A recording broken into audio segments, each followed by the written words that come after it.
Why would a multi-billion-dollar railroad spend money painting steel rails white? It sounds ridiculous. After all, paint doesn't move freight. It doesn't make trains faster. It doesn't sell one more rail car of coal or one more shipping container. So why is the Union Pacific sending trucks across its network spraying white paint on the railroad tracks? Because sometimes the cheapest way to make money is to prevent yourself from losing it in the first place. My name is Mark Magana, and this is Railroad Economics, where we explain why railroads do what they do and how the business really works.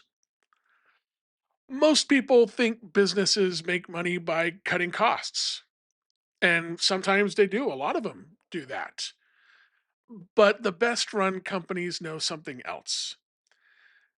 The right expense isn't really an expense at all, it's an investment. And that's what I believe is happening here. Steel expands when it gets hot. That's just the nature of metal. You probably remember that from science class. I know I do.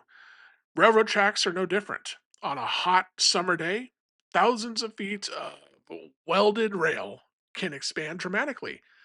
Normally, that's not a problem. Railroads are engineered with that in mind. They have been for a long time. But if enough stress builds up, the rail can actually push sideways. Railroaders call it thermal misalignment. Most people know it as sun kink. But when it happens, things get expensive fast. Sun kink might force trains to slow down. Maintenance crews have to be dispatched. Schedules get disrupted. Customers wait longer for their freight. And in the worst case scenario, a train could derail. Now, think about that for a second. A derailment isn't just a damaged track, it's locomotives, rail cars, cargo, overtime, environmental cleanup, legal claims, lost business.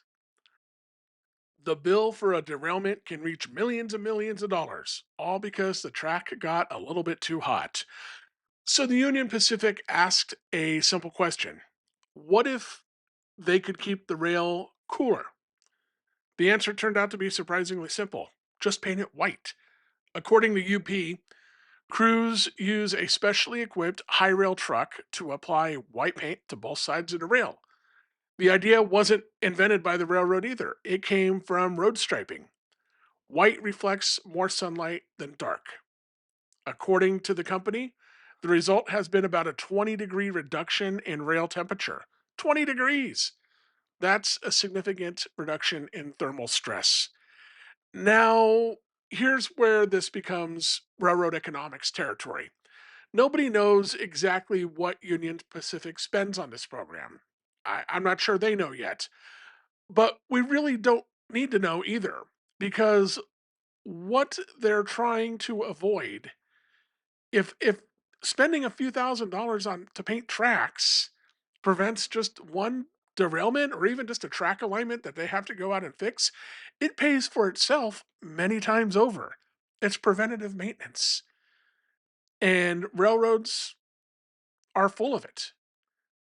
Think about rail grinding, replacing ties before they fail, ultrasonic rail inspections, surfacing locomotives before they break down, changing wheel bearings before they overheat. None of those things generate revenue, but every one of them protects revenue. And this is no different.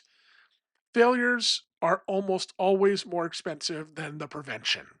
One thing I found interesting about Union Pacific's announcement is that they're not painting all 32,000 miles of track. They're focusing on areas where extreme heat creates the greatest risk. That's smart asset management. Instead of spending money everywhere, they're spending it where it has the highest expected return. That's exactly how investors think, and that's exactly how a good business allocates capital. Here's another quote from the press release that made me smile. One Union Pacific executive said employees started asking, why haven't we been doing this for 100 years? Honestly, that's usually the sign of a good idea. Not because it's flashy, but because it's simple. So the next time you see white painted rails, don't think of it as the railroad painting steel and think that's stupid. Think of it as the railroad buying insurance, not from an insurance company, but from a bucket of paint. Sometimes the smartest investments aren't the most complicated. Sometimes they're the ones that keep $1 million problems from ever happening in the first place.